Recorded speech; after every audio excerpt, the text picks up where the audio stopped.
And go.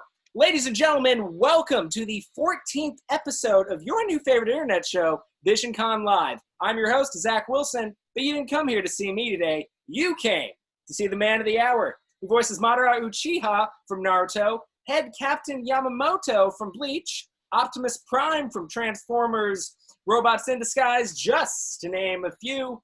He's a voice acting veteran with a powerful voice that could shatter mountains. Ladies and gentlemen, please help me welcome the one, the only, Neil Kaplan. Neil, how you doing today?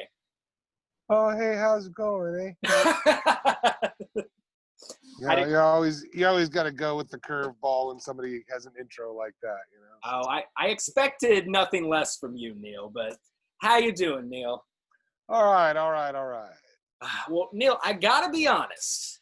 I knew that the Transformers fandom was a very passionate and very well tight-knit group, but I don't think I really realized how passionate they were until the whole Twitter thing happened, which for those of you watching who need a little bit more context, so we including me, including you. Well, so we advertise these episodes on all social media. Oh, right. Okay. Yeah.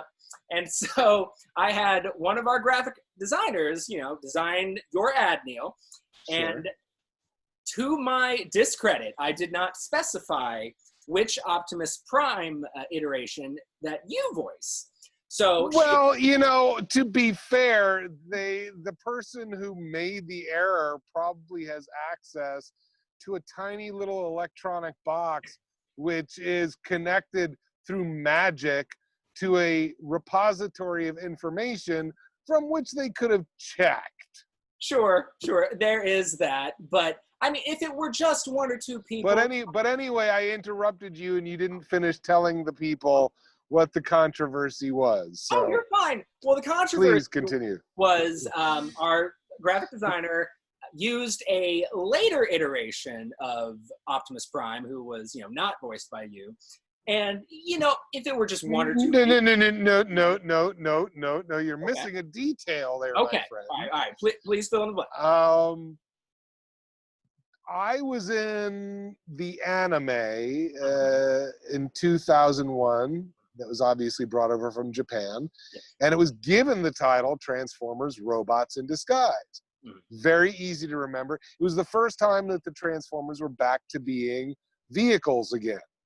And so what better way to catch people's attention than to call it Robots in Disguise? Because it's like, look, I know hundreds of people that know next to nothing about Transformers, but if you say Transformers, they'll go, Robots in Disguise.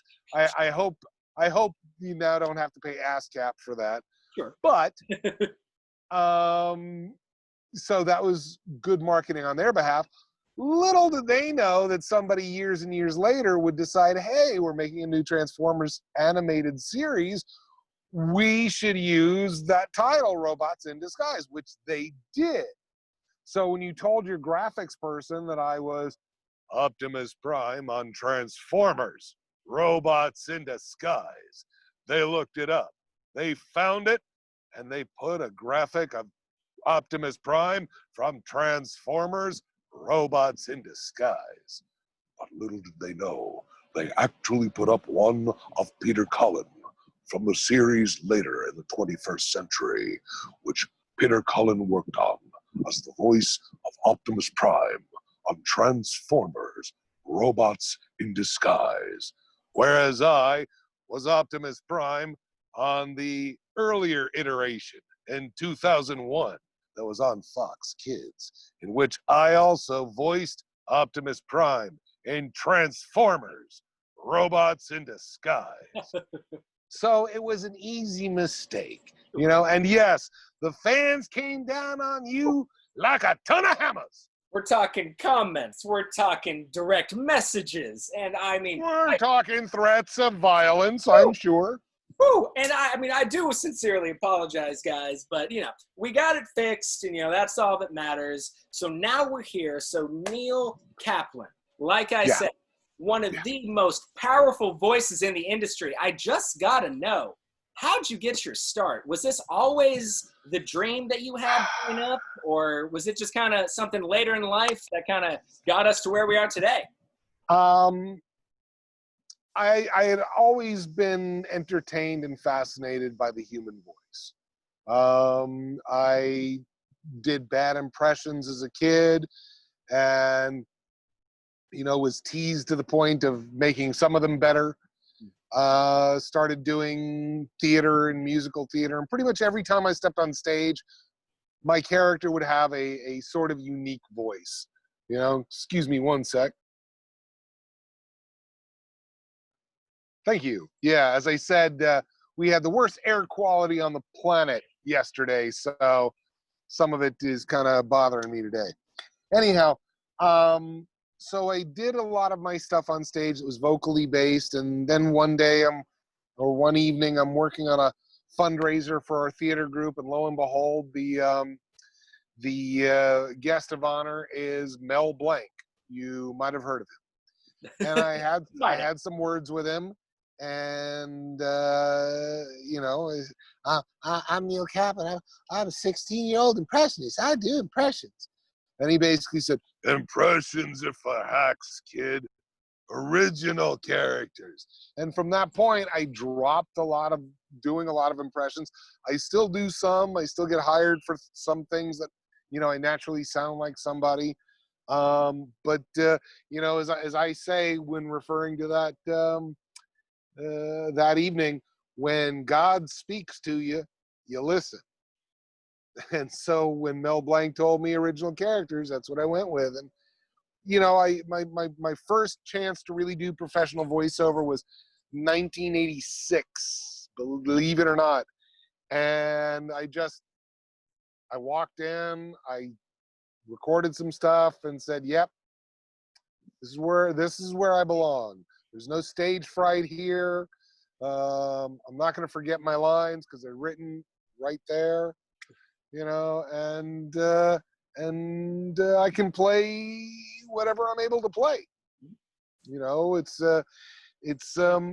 Realistically, voiceover wise, I can play Hal Jordan. It doesn't matter that I might look like, a melted Jello pudding pop in a green wrapper if I did it on camera. But if I can play the part, if I can bring that character's soul to life, then I can play the part.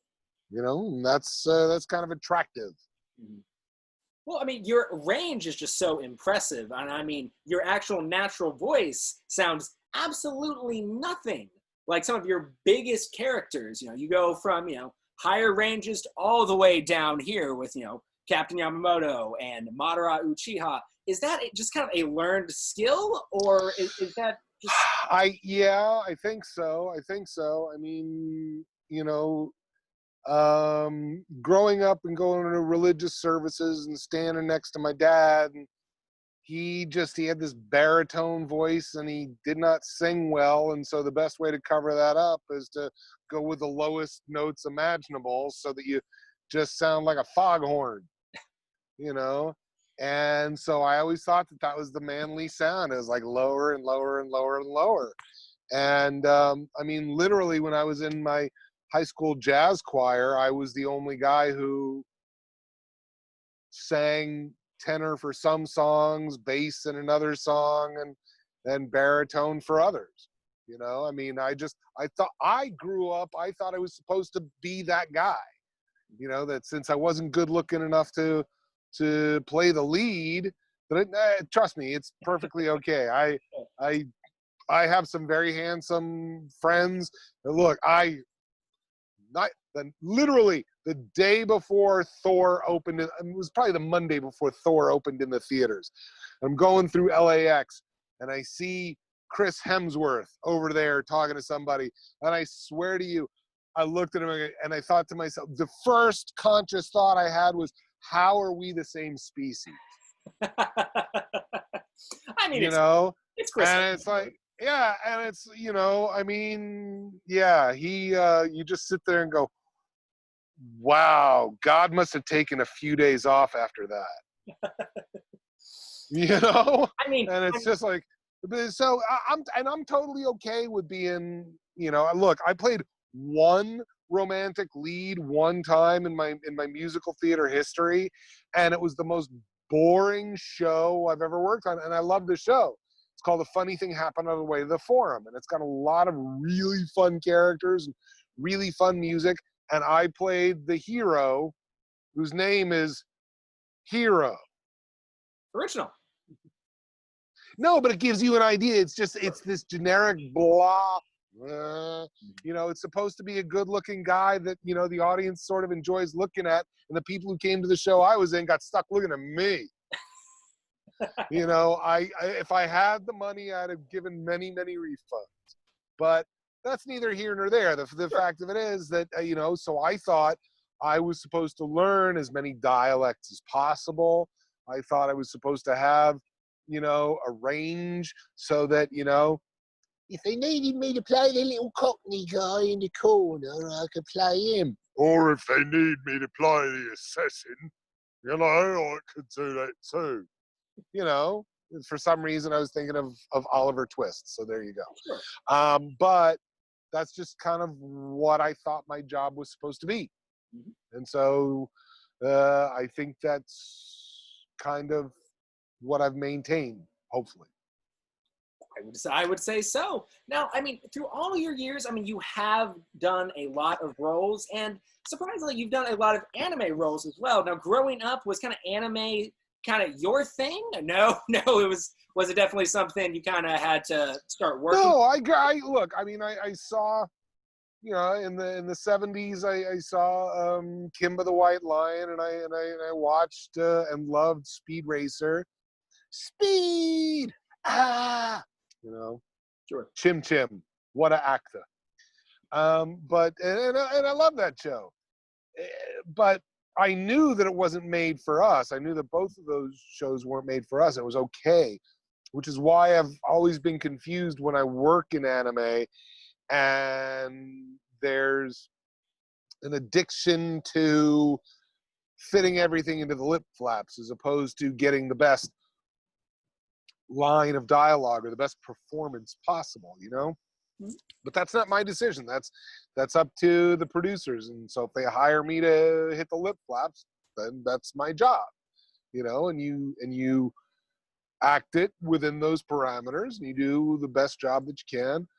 I'm kind of interested. I heard a rumor, like at this point, maybe a year ago, that hopefully there's a computer program that's going to help out in that respect, in that it will be able to adjust the lip sync to the performance, which if we could do that would be just incredibly exciting for those of us who worked on dubbed material.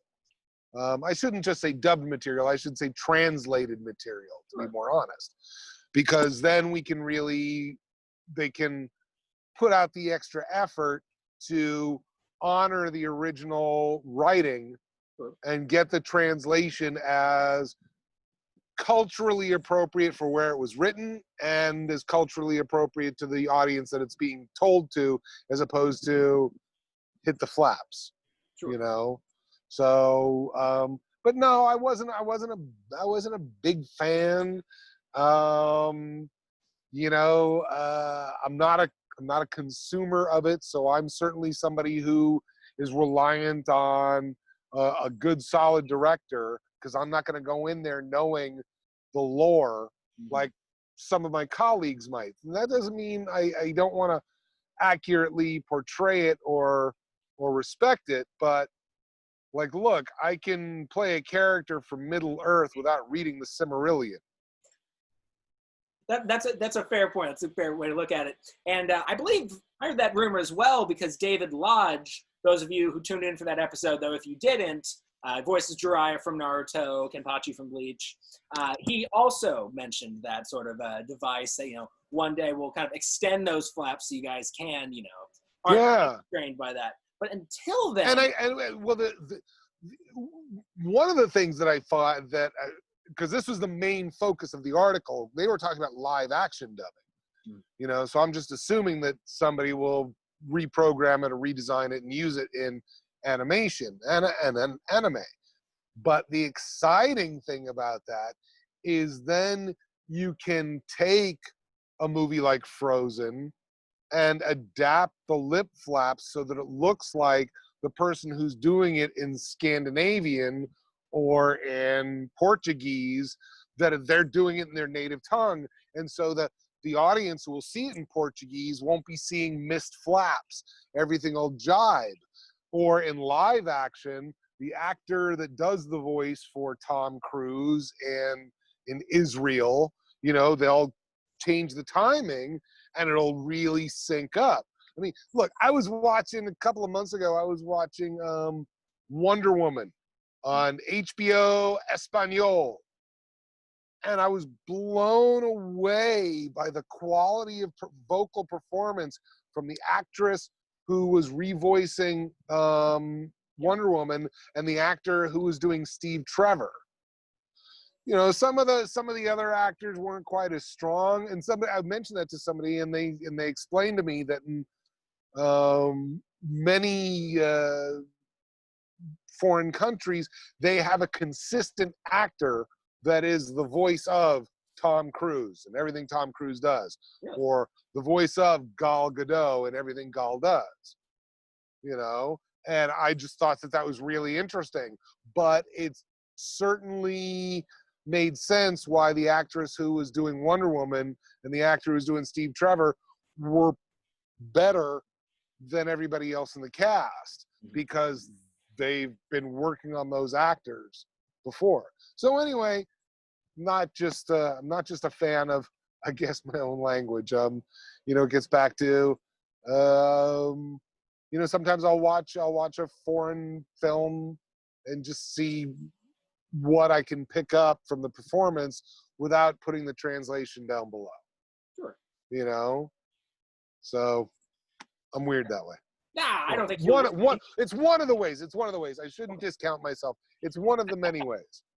Well, I mean, you do bring up a very good point. I mean, you know, all of this is kind of about inclusion. I mean, you know, yes, the voice flaps, you know, if they are overextended, you know, it's a little distracting, but, you know, you don't want to detract from one language from getting the full experience just so they, you know, meet the flaps. So is that kind of a constant battle between, you know, when you're dubbing things, especially anime? You know what? I'm not gonna say it's a constant battle, because there are too many companies that do it.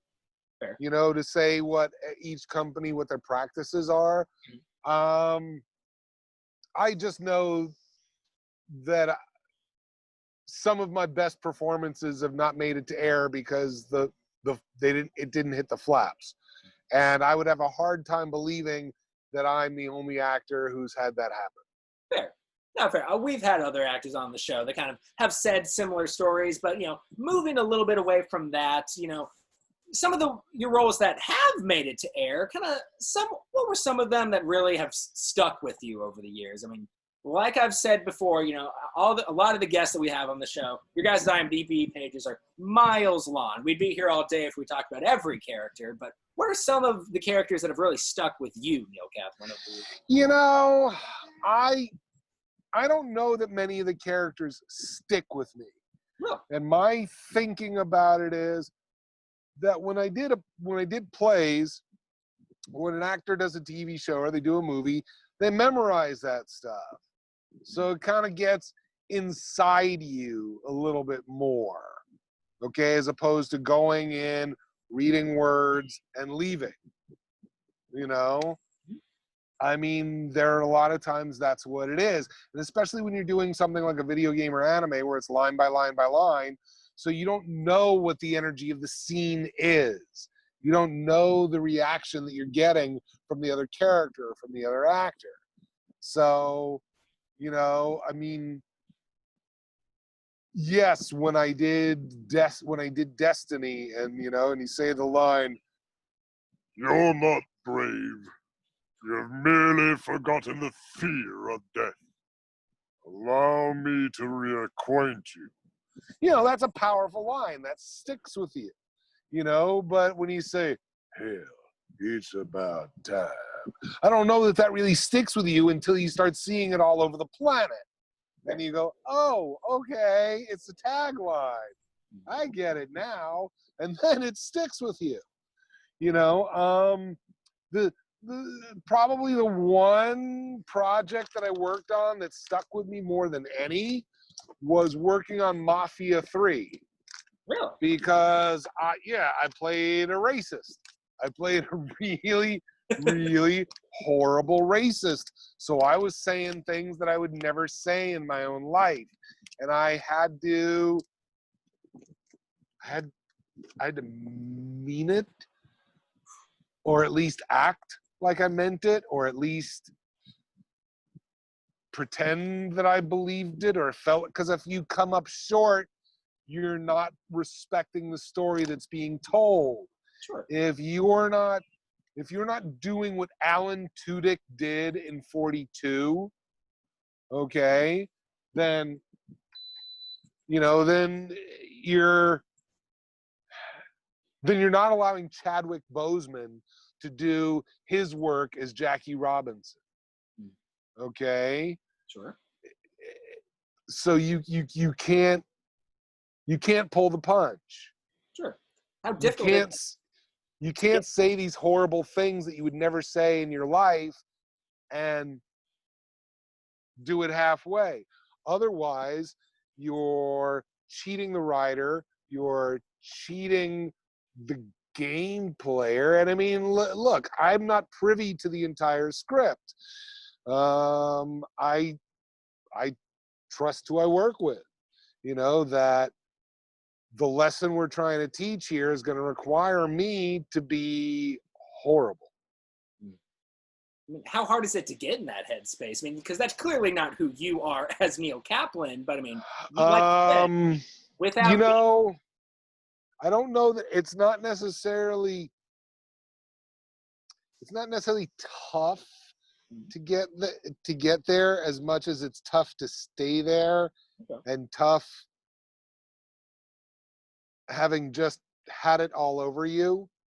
Sure. I mean, again, I'm not in the costume, I'm not on the set, I'm not in the makeup, I'm not saying these horrible things to somebody's face.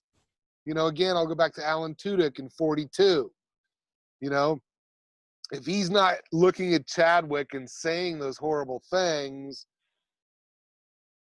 maybe the scene doesn't work as well. And certainly, I got to think it affected him more looking at a person and saying that to them, as opposed to me acting to this nebulous ball, to this microphone, and directing these horrible words to a person who's not there.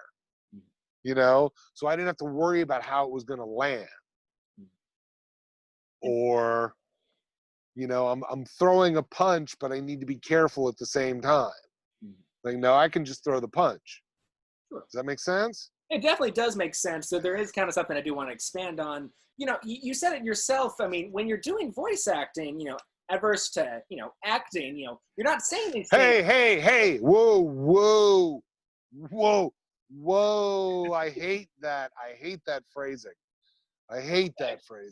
Okay. I am actually acting. Yes, I apologize. I meant acting, either on stage or in front of a camera with others. Okay, that's different. Even acting on stage or on camera when you're solo. Mm-hmm. It's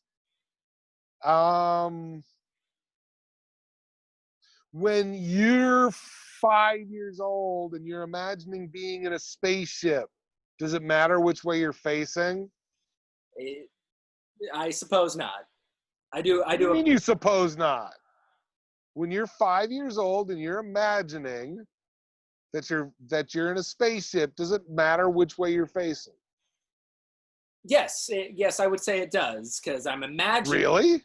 I would say so, because I'm imagining that I'm piloting the spaceship. Am I not? Okay, so why can't you put the controls wherever you want them? Because that's not. It's your imagination. Sure. I guess because it is grounded in realism to me. What realism? It's a spaceship that doesn't exist. I see your point, and I do apologize for misspeaking. What I meant was when you are I'm sorry, I'm an a-hole, so you are deal with it. no, you're fine. I did not say what I was meaning to convey. What I meant was, when you're in the booth in voice acting, it is you, the sound engineer, and unless you're doing some ensemble cast, you are essentially, you're acting by yourself. So is it hard to kind of, envision how this conversation will go in your head when you are doing the voice acting? Or is that just something that kind of comes? Well, sometimes you can't even envision the conversation because you don't see the other line. So then how best do you, Neil Kaplan, kind of, do these powerful performances without those benefits? I act. A lot, and honestly, I might give more credit to the directors than almost any other actor in this industry,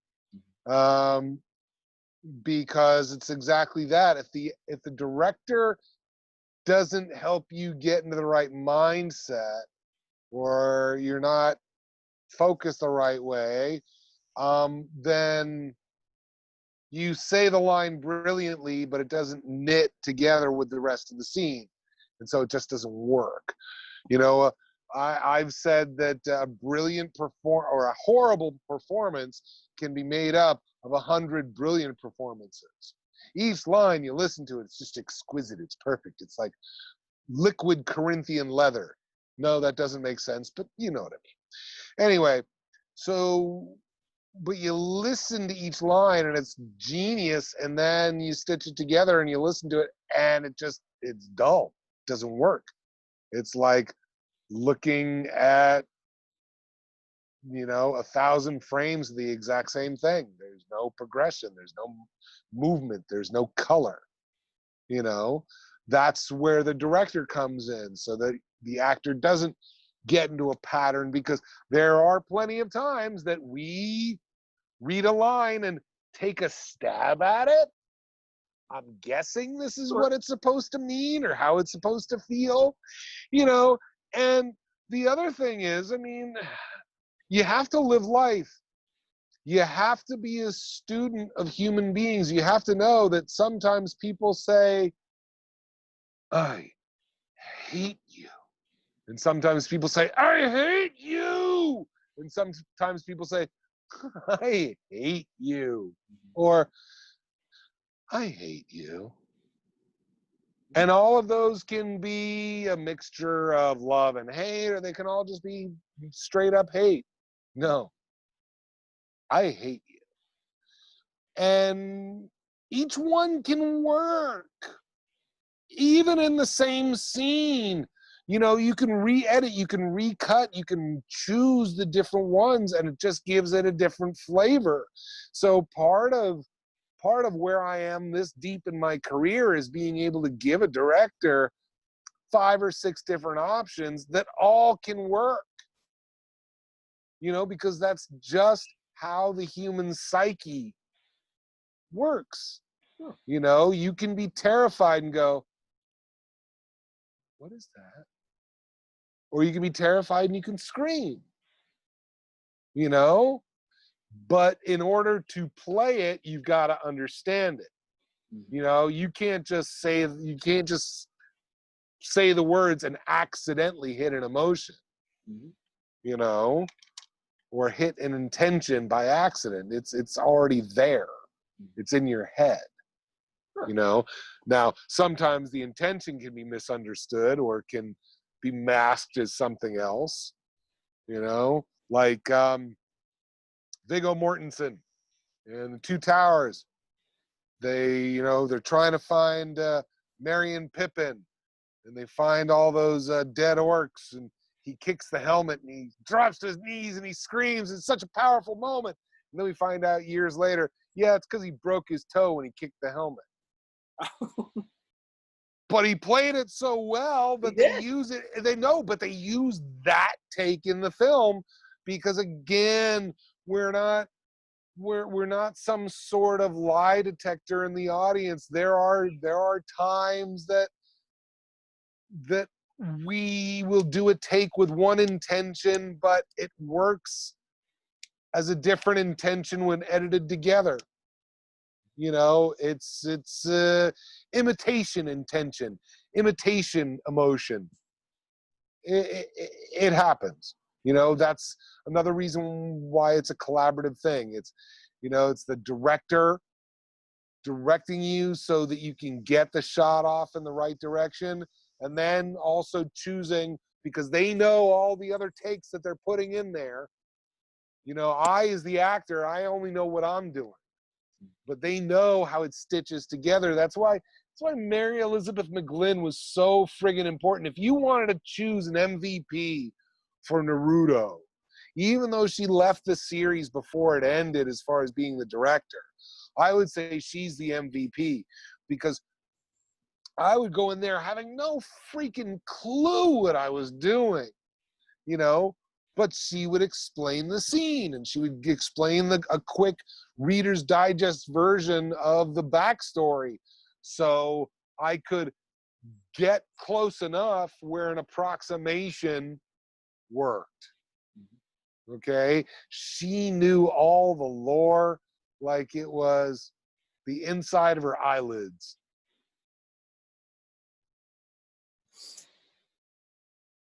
So hopefully that kind of answered your question. No, you absolutely did. I didn't want to cut you off at all. Well, ladies and gentlemen, if you haven't already, go ahead, and if you have any questions or comments for Neil Kaplan, put them in the live chat if you're watching live on Facebook, or if you already have messaged Visioncon beforehand, I'll read those off as well, because ladies and gentlemen, it is your last chance to do so, because we're in the plug zone. Neil Kaplan, now is your time to advertise, promote, plug, whatever verb you want to use, anything you want. Social media, secondary services, whatever you'd like. The floor is yours. Well, you can catch me on Cameo, Neil Kaplan. I am on Twitter, Kneecap, Nekap. I do have my fan page on Facebook, which is the best place if you want to actually communicate with me currently. And that is Neil Kaplan, voice actor.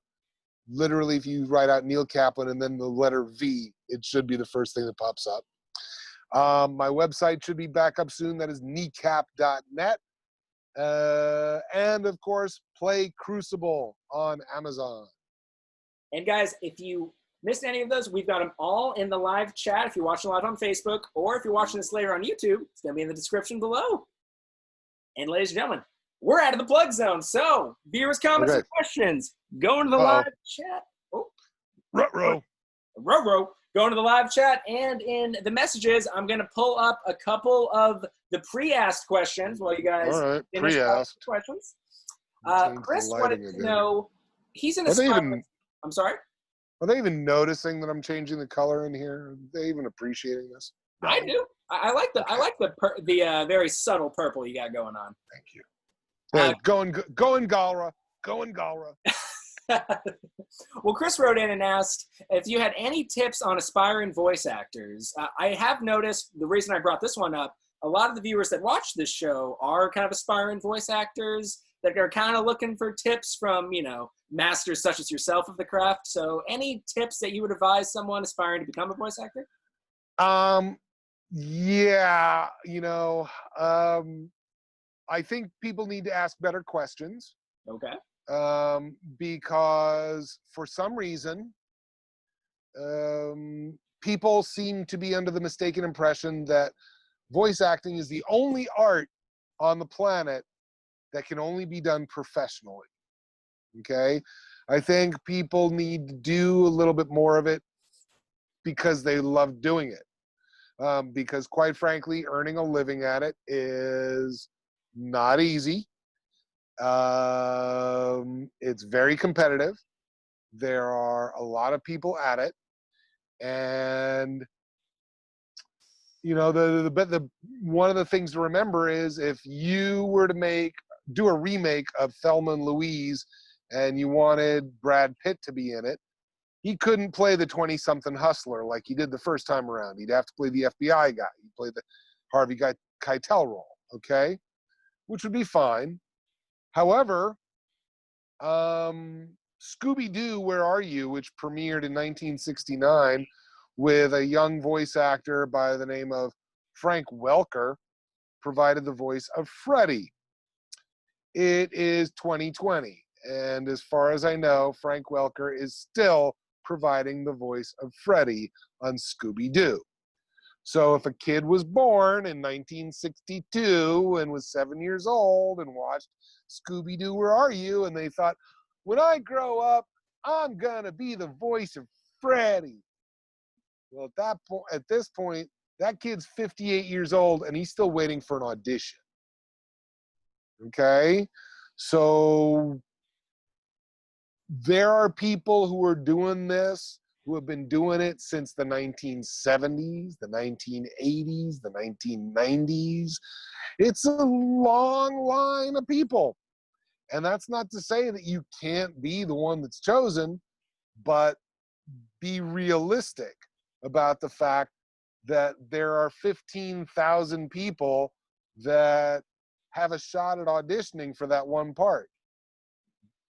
And you don't have the advantage of looking just like the part. You know, this isn't Rupert Grint auditioning to be to be Ron Weasley, where everybody his whole life said, you look like Ron Weasley. You know, no disrespect intended to a very talented actor. Rupert was great, okay? But certainly he could have been great and looked completely different and never gotten an audition. Okay? Voiceover-wise, that's not the case. Now, that being said, remember that voice acting is acting. Okay? Also remember that they don't have the advantage of noticing your brilliant facial work when you're sitting there and ruminating.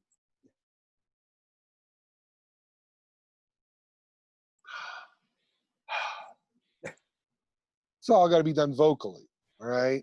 So you got to be able to, it's not just voice, it's voice acting, all right?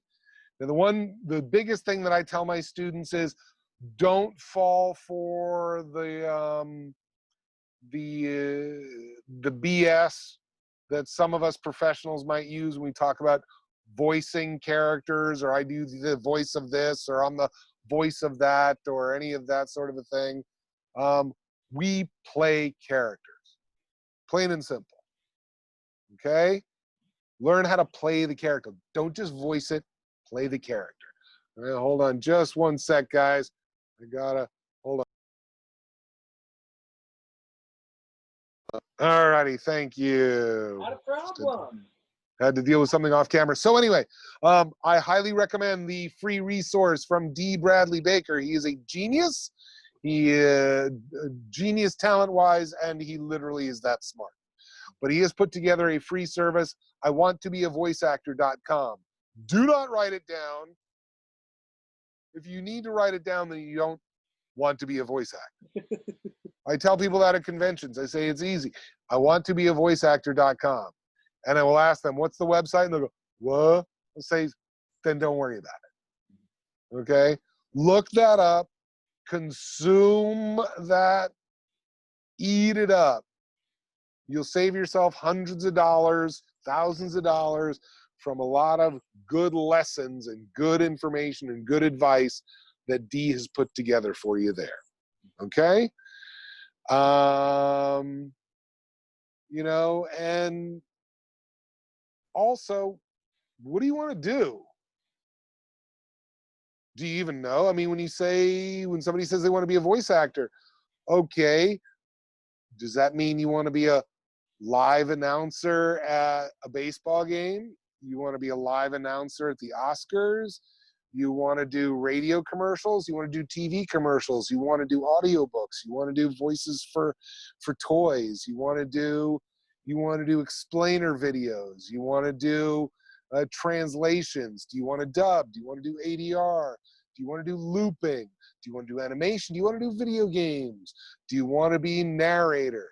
Do you want to do promos? Do you want to do trailers? What do you want to do? Okay, it's like you just can't say, I want to do voiceover, and then expect that the world is going to beat down your door and say, please come and do this voice for us. So do some homework. Look into what it means, you know? And if you really are dead set on pursuing this, find a way to pay your bills some other way besides relying on voiceover. Because if you need every job you audition for, everyone you audition for is going to hear that in your voice, and they're going to be scared off by the desperation. So find a way to, if this is what you want to do for a living, find a different way to pay your bills while you're paying your dues and building a base from which to work off of. All right? Because pretty much every overnight success that you've ever heard of probably took 20 or 30 years to get there. You know? Yeah. I mean, how irritating, I'm just asking this out of my own curiosity, how irritating is it when a lot of people just kind of think, hey, you know, I have a voice, I can do a funny little, you know, voice here and there, I could be a great voice actor. I mean, how irritating must that be for people like you who devote entire life to, you know, perfecting this art, because it's just as much work as acting is, because you're acting. You don't just have a fun voice. I don't want to say it's annoying, because that's being selfish. Sure. Okay? That's trying to pat myself on the back for, I've paid my dues, I deserve this. I don't deserve anything. Life isn't fair. Plain and simple. And it sucks to say that. It sucks to hear it. It sucks to understand it. It sucks to accept it. And it sucks even worse to ignore it. But life ain't fair. And there is somebody who, I will never tell somebody they can't do this, because they'll probably turn around and be in the right place at the right time, where some genius creator who just signed a $50 million development deal with some company says, you're the voice I've been looking for. And they may be absolutely right. I mean, I can't tell you, you know, I can't tell you what somebody else is looking for, what somebody else wants. Some people can sit there and listen to Aqua Teen Hunger Force and say, that's bad acting. Other people listen to Aqua Teen Hunger Force and say, it's genius, it's brilliant. I'm one of those people, because it fits what it's supposed to do. It's appropriate for what they want. I can't tell you whether that's the best they could do or no one could do better. That's ridiculous. I mean, they got what they wanted. I did a show once, and another actor did an impression, and part of my brain thought, I do that impression better. And then another part of my brain slapped that first part of my brain around and said, shut up. Maybe that actor can do better too. Maybe that bad impression is exactly what the producer wants, exactly what the director wants, exactly what the script writer envisioned when they wrote it. And here I am overstepping my bounds as an actor and judging another actor, judging the producer, judging the director, judging the writer, because I, who just stepped into the booth, know better than everybody. And that's wrong. That's just wrong. You can't do that. You gotta take your ego out of it. Even actors who are blessed and have done things they grew up wanting to do or work all the time, you know, I'm sure, I'm not going to name any names, but I'm sure they still have auditions they didn't get that kind of broke their heart. And just because they have good fortune or have had good fortune doesn't mean they get everything. And it doesn't mean that they're always right for everything.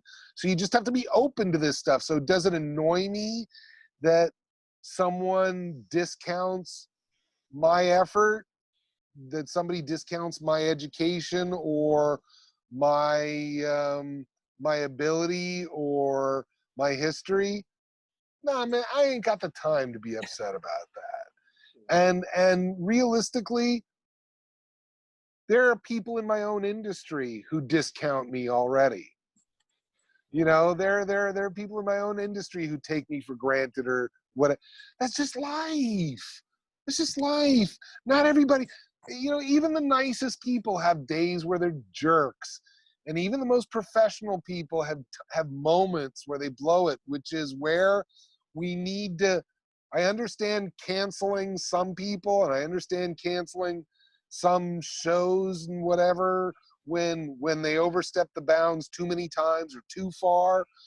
But we do have to give people some capacity to be human, to be disappointed, be upset, be jealous. And I'm not going to sit here and just because, look, I'll be honest, my career is not as great as I wish it was. It's not as great as some people describe it when I do interviews, but I'm not going to discount you or your taste or your evaluation of what I've done because you like it and you appreciate it, and that means something. And so I might sit here living in an apartment that's not quite as grand as a house that one of my colleagues might own up on the hill, but that's no reason to be upset with them, and that's no reason to be disappointed with me. I haven't gotten everything I wanted. Okay, but I've gotten a few things, and I've done some cool stuff, and maybe that's what I should focus on. And so when somebody says, I can do that, I'll sit there and say, maybe you could. Because realistically, I don't know, maybe they could. Sure. Yeah, I mean, you never know. I do appreciate your altruistic kind of outlook on that. I will, though, before we end off on a final kind of more lighthearted question, I do kind of want to reiterate that, yeah, I mean, sometimes, you might not get the credit that you deserve, but I hope you do know, and especially why I personally reached out to you, is that, your work has touched millions upon millions of lives, and I hope, at the end of the day, you of all people do know that, Neil. But, and I know everybody watching. I'll be honest with you. I'll be honest with you. You know, when you read some things online, and some people don't have the nicest things to say, or you sit there as the person that's in the center and you go, this isn't exactly what I wanted. Sometimes you lose sight of that, and I had to work on it. I've had to work on a few things in my career. One was that maybe with all the voices that I do, maybe this one is the one that they want, and that's okay.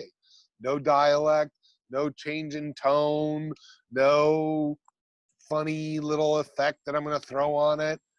Just this. And this voice is okay. And it took me years to be okay with that.